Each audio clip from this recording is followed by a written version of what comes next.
ನಮಸ್ತೆ ಸ್ನೇಹಿತರೆ, ಇವತ್ತು ನಾವು ಪ್ರಥಮ BA BComನವರಿಗೆ ಇರುವಂತಹ ಹೊಸಗನ್ನಡದ ಕವಿತೆ, ನಾಟಕ, ಪ್ರಬಂಧ, ಆಡಳಿತ ಕನ್ನಡದಲ್ಲಿ ಯಾವುದೆಲ್ಲ ಮುಖ್ಯವಾದ ಪ್ರಶ್ನೆಗಳು, ಯಾವುದನ್ನು ಓದ್ಕೊಳ್ಬೇಕು ಎಂಬುದನ್ನು ನಾನಿವತ್ತು ನಿಮಗೆ ತಿಳಿಸ್ತಾ ಹೋಗ್ತಾನೆ. ಅದರ ಜೊತೆಗೆ ರಿಕ್ವೆಸ್ಟೆಡ್ ಆಗಿರುವಂಥ ವಿಡಿಯೋ ಸಂದರ್ಭ ಪ್ರಶ್ನೆಯನ್ನು ಕೇಳಿದ್ದಾರೆ ನಾಟಕ ಭಾಗದಿಂದ. ಅದು ಯಾವುದು ಅಂತ ಗೊತ್ತಾಗ್ತಾ ಇಲ್ಲ ಅಂತ ಕೇಳ್ತಾ ಇದ್ದೇನೆ. ಅದನ್ನು ಕೂಡ ನಿಮಗೆ ನಾನು ತಿಳಿಸ್ಕೊಡ್ತೇನೆ.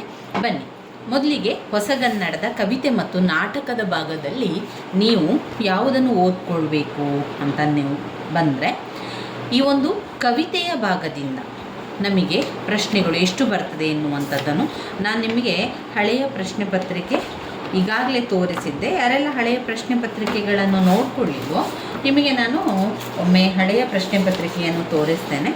ಇದರಲ್ಲಿ ನೋಡಿ,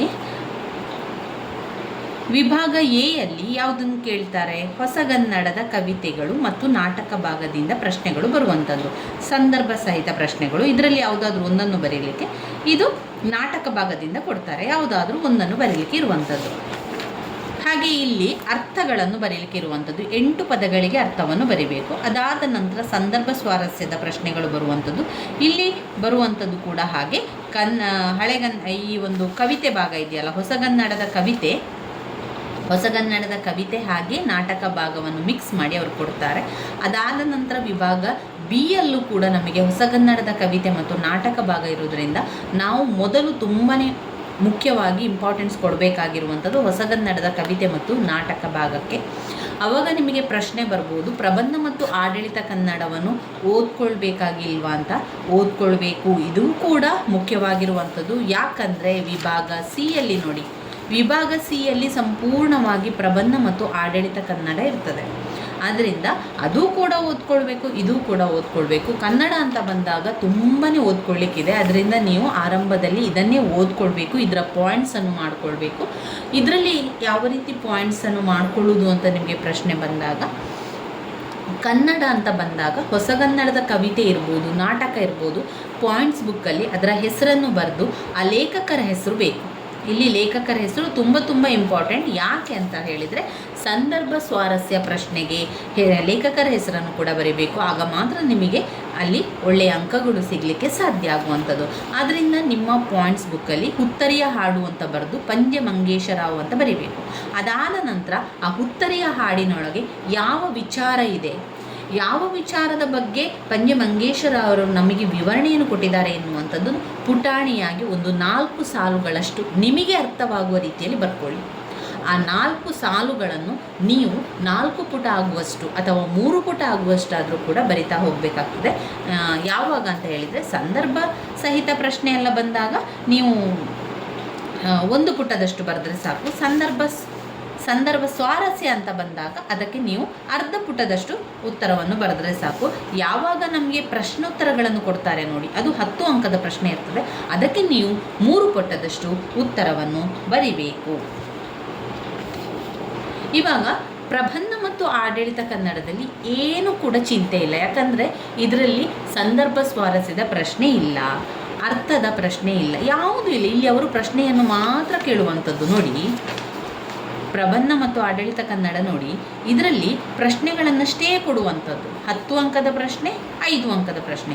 10 ಅಂಕದ ಪ್ರಶ್ನೆಗೆ ಕವಿತೆಯಿಂದ 5 ಅಂಕದ ಪ್ರಶ್ನೆ ಕವಿತೆಯಿಂದ. ಹಾಗೆ 10 ಅಂಕದ ಕವಿತೆ ನಾಟಕದಿಂದ, 5 ಅಂಕದ ಪ್ರಶ್ನೆ ನಾಟಕದಿಂದ. ಈ ರೀತಿಯಾಗಿ ಅವರು ಪ್ರಶ್ನೆಗಳನ್ನು ಕೊಡುವಂಥದ್ದು. ಆದ್ದರಿಂದ ಪ್ರಬಂಧ ಮತ್ತು ಆಡಳಿತ ಕನ್ನಡವನ್ನು ನೀವು ಏನು ಮಾಡಬೇಕು ಅಂತ ಹೇಳಿದರೆ, ಎಲ್ಲ ಪ್ರಬಂಧದ ವಿಚಾರ ಏನು ಅಂತ ನಿಮಗೆ ಗೊತ್ತಿರಬೇಕು.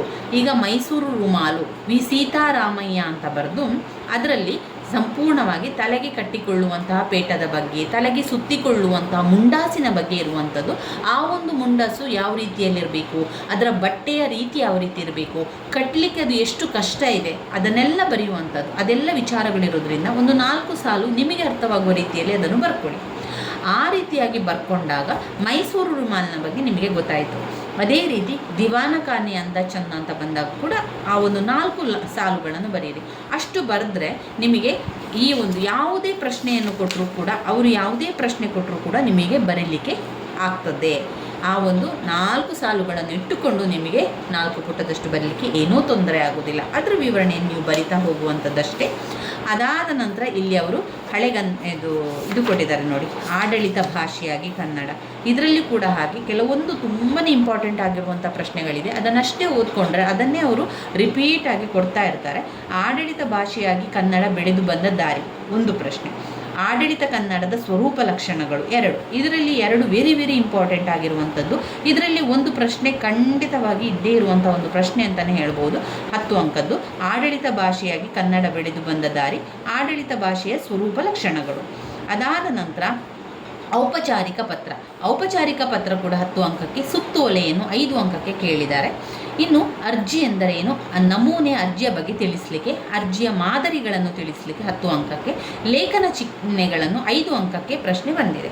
ಇವಿಷ್ಟು ಇಂಪಾರ್ಟೆಂಟ್. ಹಾಗೆ ಕಂಪ್ಯೂಟರ್ನ ಬಗ್ಗೆ, ಕಂಪ್ಯೂಟರ್ ಮತ್ತು ತಂತ್ರಜ್ಞಾನ ಇರ್ಬೋದು, ಅಥವಾ ಕಂಪ್ಯೂಟರ್ನ ಬಗ್ಗೆ ಅಥವಾ ಬಹುಮಾಧ್ಯಮದ ಬಗ್ಗೆ ಕೇಳುವಂಥದ್ದು. ಇವಿಷ್ಟು ನೀವು ಇದರಲ್ಲಿ ಓದ್ಕೊಂಡ್ರೆ ಇದರಲ್ಲಿ ಏನೂ ಕೂಡ ಚಿಂತೆ ಇಲ್ಲ. ಇಷ್ಟು ನಿಮಗೆ ಸ್ವಲ್ಪ ಸ್ವಲ್ಪ ಗೊತ್ತಿದ್ದರೆ ಸಾಕು. ಇನ್ನು ಹೊಸಗನ್ನಡದ ಕವಿತೆ ಅಂತ ಬಂದಾಗ ನೀವೇನು ಮಾಡಬೇಕು ಅಂದರೆ, ಈ ಎಲ್ಲ ಕವಿತೆಯ ಸಾರಾಂಶ ಏನು, ಈ ಕವಿತೆಯಲ್ಲಿ ಏನು ವಿಚಾರವನ್ನು ತಿಳಿಸ್ತಾ ಇದ್ದಾರೆ ನಮಗೆ ಎನ್ನುವಂಥದ್ದನ್ನು ನಿಮ್ಮ ಪಾಯಿಂಟ್ಸ್ ಬುಕ್ಕಲ್ಲಿ ಬರಿಬೇಕು. ಪುತ್ತರಿಯ ಹಾಡು ಪಂಚಮಂಗೇಶ್ವರರಾವ್ ಅಂತ ಬರೆದು ಅದರೊಳಗಿರೋ ವಿಚಾರವನ್ನು ಬರೀರಿ. ದುಃಖ ಸೇತು ಅಂತ ಬರೀರಿ. BM ಶ್ರೀ ಅವರು ಬರೆದಿದ್ದಾರೆ. ಅದು ಯಾವ ವಿಚಾರವಾಗಿದೆ, ಹೆಣ್ಣಿನ ದಾರುಣ ಸಾವಿನ ಬಗ್ಗೆ ಅಲ್ಲಿ ಹೇಳ್ತಾ ಇದ್ದಾರೆ. ಹೆಣ್ಣೊಬ್ಬಳು ಅಮಾಯಕಳಾಗಿರ್ತಾಳೆ. ಅವಳಿಗೆ ಏನೂ ಗೊತ್ತಿಲ್ಲದಂಥ ಸಂದರ್ಭದಲ್ಲಿ, ಅವಳಿಗೆ ಯಾರೂ ಇಲ್ಲದಂಥ ಸಂದರ್ಭದಲ್ಲಿ ಕಟುಕ ಕಾಮುಕನೊಬ್ಬ ಅವಳನ್ನು ಬಲಾತ್ಕಾರ ಮಾಡ್ತಾನೆ. ಆದರೆ ಸಮಾಜ ಅವನನ್ನು ಬೈಯುವ ಬದಲು ಅವಳನ್ನೇ ಬೈಯುವಂಥದ್ದು. ಇದರಿಂದಾಗಿ ನೊಂದಂತಹ ಆ ಹುಡುಗಿ, ಹೆಣ್ಣು ಅವಳೇನು ಮಾಡ್ತಾಳೆ, ನದಿಗೆ ಬಿದ್ದು ಪ್ರಾಣವನ್ನು ಕಳ್ಕೊಳ್ಳುವಂಥದ್ದು. ಇಲ್ಲಿ ಅವಳ ಒಂದು ದಾರುಣ ಸಾವನ್ನು ಲೇಖಕರು ವಿವರಿಸುವಂಥದ್ದನ್ನು ಕಾಣ್ಬೋದು. ನೀ ಹಿಂಗೆ ನೋಡಬೇಡ ನನ್ನ, ದ.ರಾ ಬೇಂದ್ರೆಯವರು ಬರೆದಿದ್ದಾರೆ ಅಂತ ಬರೀರಿ. ನಂತರ ಅಲ್ಲಿ ಬರೀರಿ, ಒಂದು ಮಗು ಸತ್ತಂಥ ಸಂದರ್ಭದಲ್ಲಿ ತಾಯಿ ಆ ಒಂದು ಸತ್ತಂಥ ಮಗುವಿನ ಹತ್ತಿರ ಕೂತ್ಕೊಂಡಿರ್ತದೆ, ತಂದೆ ಬಂದಿರುವುದಿಲ್ಲ. ಆಗ ಲೇಖಕರು ತಡವಾಗಿ ಬಂದಂತಹ ಸಂದರ್ಭದಲ್ಲಿ ಆ ಒಂದು ದುಃಖವನ್ನು ಕಣ್ಣಿನ ಮುಖಾಂತರ ತೋರಿಸುವಂಥದ್ದನ್ನು ಇಲ್ಲಿ ಕಾಣ್ಬೋದು. ಎಲ್ಲಿಯಾದರೂ ಒಂದು ವೇಳೆ ನೀವು ಒಂದು ದಿವಸ ಮೊದಲೇ ಬರ್ತಿದ್ರೆ ಆ ಮಗುವನ್ನು ಉಳಿಸ್ಬೋದಿತ್ತೋ ಏನೋ ಎನ್ನುವಂತೆ ಆ ಒಂದು ಕಣ್ಣಲ್ಲೇ ಅವರು ಹೇಳುವಂಥದ್ದನ್ನೆಲ್ಲ ಈ ಒಂದು ವಿಚಾರದಲ್ಲಿ ಕಾಣ್ಬೋದು. ದೀಕ್ಷಾಗೀತೆ, ದೀಕ್ಷೆಯನ್ನು ಸಿಗುವಂಥದ್ದು. ಆ ರೀತಿಯಾಗಿ ನೀವೇನು ಮಾಡಬೇಕು, ಪಾಯಿಂಟ್ಸ್ ಬುಕ್ಕಲ್ಲಿ ಅದರ ವಿವರಣೆಯನ್ನು ಬರಿಬೇಕು. ಈಗಾಗಲೇ ನಾನು ಸಂಪೂರ್ಣ ಕವಿತೆ, ಎಲ್ಲ ಕವಿತೆಯ ಒಂದು ಸಾರಾಂಶವನ್ನು ನಾನು ನಿಮಗೆ ಈಗಾಗಲೇ ನನ್ನ ಒಂದು ಸ್ವರ್ಣ ಅಕಾಡೆಮಿ ಚಾನಲಲ್ಲಿ ಇದೆ. ಅದರಲ್ಲಿ ಪ್ಲೇಲಿಸ್ಟಲ್ಲಿ ಕೂಡ ಹಾಕಿದ್ದೇನೆ. ನೀವು ಅದನ್ನು ನೋಡ್ಕೊಳ್ಳಿ, ಚೆಕ್ ಮಾಡ್ಕೊಳ್ಳಿ. ಪ್ರತಿಯೊಂದರ ಸಾರಾಂಶ ಕೂಡ ಇದೆ, ಪ್ರತಿಯೊಂದು ಕವಿತೆಯ ಸಾರಾಂಶ ಕೂಡ ಅದರಲ್ಲಿದೆ. ಸಾಧ್ಯ ಆದರೆ ಖಂಡಿತವಾಗಿಯೂ ಕೂಡ ಇನ್ನೂ ಕೂಡ ಆರಂಭದಿಂದ ಎಲ್ಲವನ್ನು ಕೂಡ ನಿಮಗೆ ನಾನು ತಿಳಿಸ್ತಾ ಹೋಗ್ತೇನೆ. ಸುಲಭದಲ್ಲಿ ನಿಮಗೆ ಅರ್ಥವಾಗುವ ರೀತಿಯಲ್ಲಿ ನಾನು ನಿಮಗೆ ತಿಳಿಸ್ತಾ ಹೋಗ್ತೇನೆ. ಇನ್ನು ಇದರಲ್ಲಿ ಬರುವಂಥದ್ದು ನಾಟಕ ಭಾಗ. ನಾಟಕ ಭಾಗ ಅಂತ ಬಂದಾಗ ನಾವು ಅದರಲ್ಲಿ 5 ನಾಟಕಗಳಿರುವಂಥದ್ದು. ಆ ನಾಟಕಗಳು ನೋಡಿ, 5 ಅಲ್ಲ 4: ಹರಿಜನ್ವಾರ, ತೆರೆಗಳು, ಮನೆ, ಟಿಂಗರ ಬುಡ್ಡಣ್ಣ. ಈ 4 ನಾಟಕದ ಕತೆ ಏನು ಅಂತ ನಿಮಗೆ ಗೊತ್ತಾದರೆ ನಂತರ ನಿಮಗೆ ಬರೀಲಿಕ್ಕಾಗ್ತದೆ ಸ್ನೇಹಿತರೆ. ಏನೂ ಕಷ್ಟ ಇಲ್ಲ. ಇದರಲ್ಲಿ ನೀವು ಕೇಳಿದ್ದೀರಾ, ರಿಕ್ವೆಸ್ಟ್ ಆಗಿರುವಂಥ ಒಂದು ಪ್ರಶ್ನೆ ಅಂತ ಹೇಳಿದರೆ ಸಂದರ್ಭ ಸ್ವಾರಸ್ಯ. ಇದರಲ್ಲಿ ಸಂದರ್ಭ ಸ್ವಾರಸ್ಯದ ಪ್ರಶ್ನೆಗಳನ್ನು ನೋಡ್ಕೊಳ್ಬೇಕು ನಾವು. ಇಲ್ಲಿ ನಾವು ತೆರೆಗಳು ನಾಟಕವನ್ನು ನೋಡ್ಕೊಳ್ಳುವ. ತೆರೆಗಳು ನಾಟಕ ಎಲ್ಲಿದೆ ನೋಡಿ. ಈ ತೆರೆಗಳು ನಾಟಕದಲ್ಲಿ ಮುಖ್ಯವಾಗಿ ಈ ಒಂದು ನಾಟಕ ಲಂಕೇಶ್ ಅವರು ಬರೆದಿರುವಂತಹ ನಾಟಕದಲ್ಲಿ 3 ಇನ್ವೆಸ್ಟಿಗೇಷನ್ ಆಫೀಸರ್, ಅವರನ್ನು ತನಿಖೆಯನ್ನು ಮಾಡುವಂತಹ ಅಧಿಕಾರಿಗಳಿರ್ತಾರೆ. ವೆಂಕಿ, ಕಂಟಿ, ವಿಟ್ಟಿ. ಒಬ್ಬ ವ್ಯಕ್ತಿಯನ್ನು ಅವರು 3 ಸೇರಿ ತನಿಖೆಯನ್ನು ಮಾಡುವಂಥದ್ದು. ಅವನು ಬೇರೆ ಬೇರೆ ರೀತಿಯ ಅಪರಾಧಗಳನ್ನು ಮಾಡಿರ್ತಾನೆ. ಆ ಅಪರಾಧಗಳನ್ನು ತನಿಖೆ ಮಾಡುವಂಥದ್ದು ಈ ಒಂದು 3 ಬಂದು ತನಿಖೆಯನ್ನು ಮಾಡುವಂಥದ್ದನ್ನು ಕಾಣ್ಬೋದು. ಮೊದಲಿಗೆ ಇದರಲ್ಲಿ ಪಾತ್ರ ಪರಿಚಯ ನಿಮಗೆ ಗೊತ್ತಿರಬೇಕು. ಮೊದಲಿಗೆ ನೀವು ಪಾತ್ರ ಪರಿಚಯವನ್ನು ಮಾಡ್ಕೊಳ್ಬೇಕು. ಒಬ್ಬ ವ್ಯಕ್ತಿ, ಅದಾದ ನಂತರ ಕಂಟಿ, ಅದಾದ ಮೇಲೆ ವಿಟ್ಟಿ ಮತ್ತು ಕಿಟ್ಟಿ. ಈ 3 ಒಬ್ಬ ವ್ಯಕ್ತಿಯನ್ನು ತನಿಖೆ ಮಾಡುವಂಥದ್ದು, ಅವನು ಮಾಡಿದಂತಹ ತಪ್ಪುಗಳ ಎಲ್ಲವನ್ನು ಕೂಡ ಅವನಲ್ಲಿ ಬಾಯಿ ಬಿಡಿಸುವಂಥದ್ದು, ಕೇಳುವಂಥದ್ದು. ಅವನು ಅನೇಕ ರೀತಿಯ ತಪ್ಪುಗಳನ್ನು ಮಾಡಿರ್ತಾನೆ.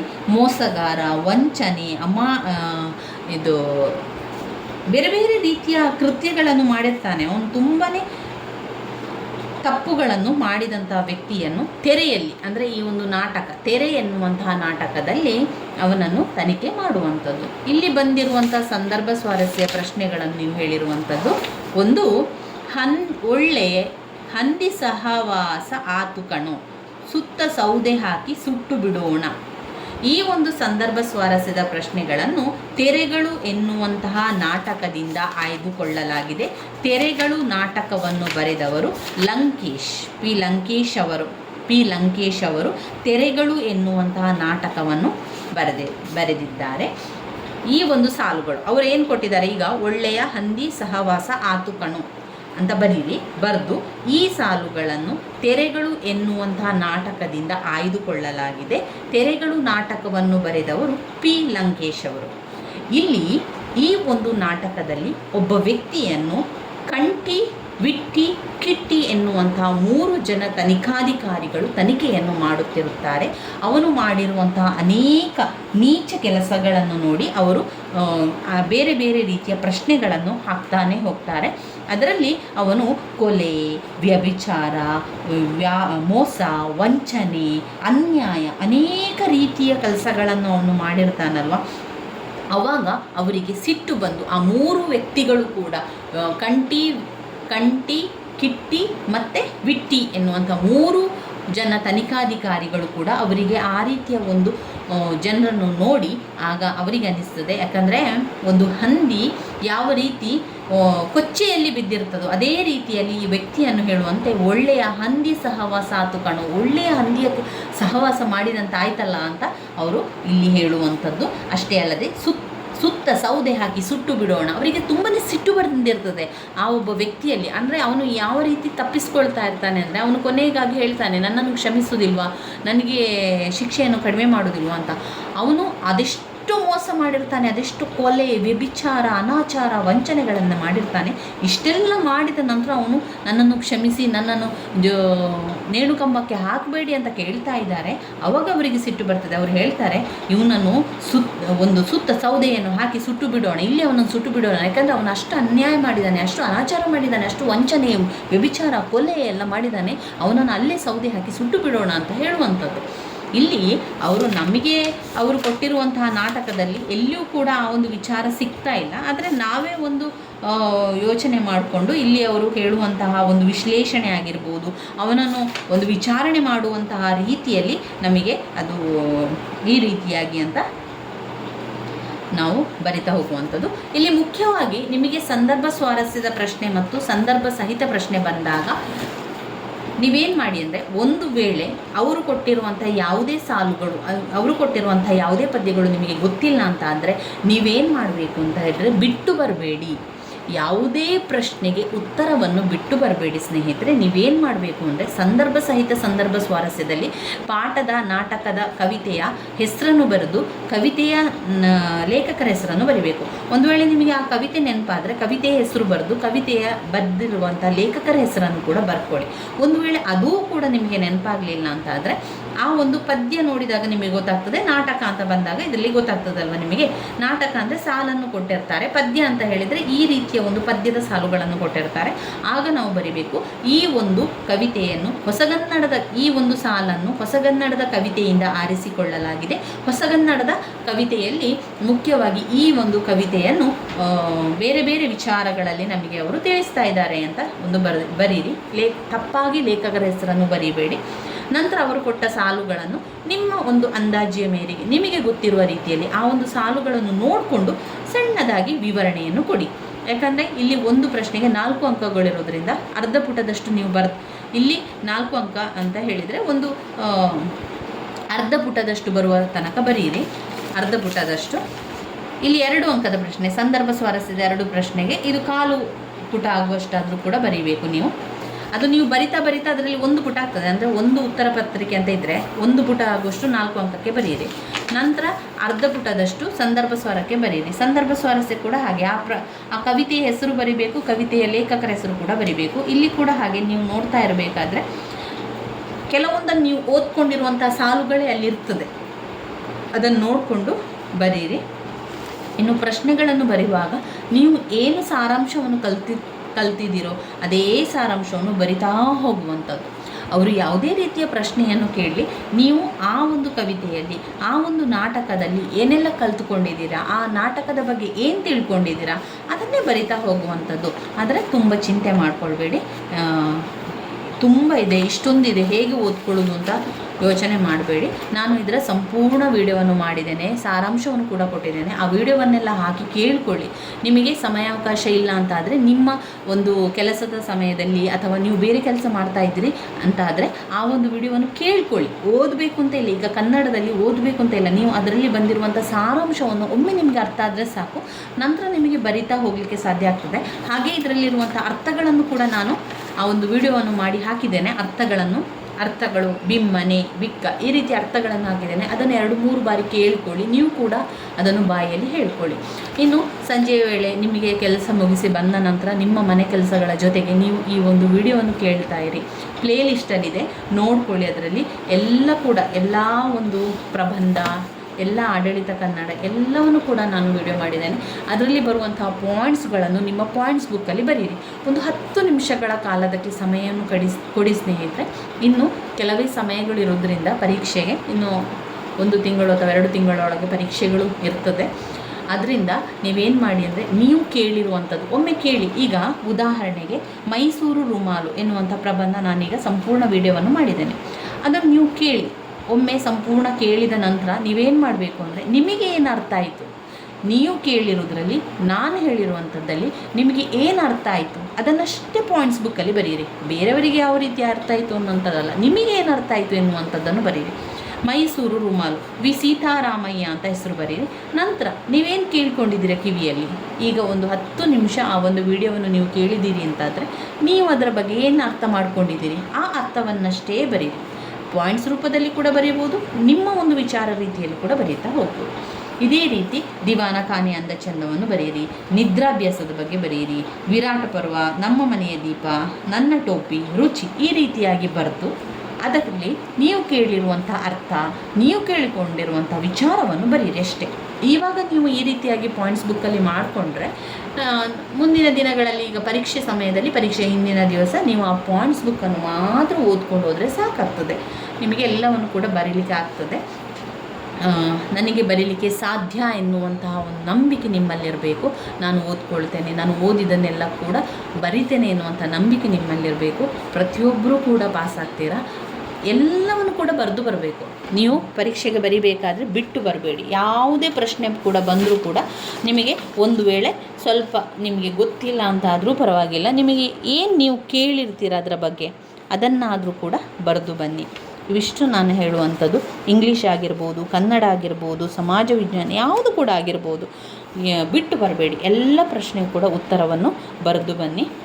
ಸಾಧ್ಯ ಆದಷ್ಟು ನಿಮಗೆ ನಾನು ಎಲ್ಲವನ್ನು ಕೂಡ ವಿವರಿಸಲಿಕ್ಕೆ ಪ್ರಯತ್ನಿಸ್ತೇನೆ. ನನ್ನ ವಿಡಿಯೋಸ್ ಎಲ್ಲ ನಿಮಗೆ ಇಷ್ಟ ಆಗಿದ್ದರೆ ಲೈಕ್ ಕೊಡಿ, ಶೇರ್ ಮಾಡಿ, ಸಬ್ಸ್ಕ್ರೈಬ್ ಮಾಡಲಿಕ್ಕೆ ಮರಿಬೇಡಿ ಸ್ನೇಹಿತರೆ. ಧನ್ಯವಾದಗಳು.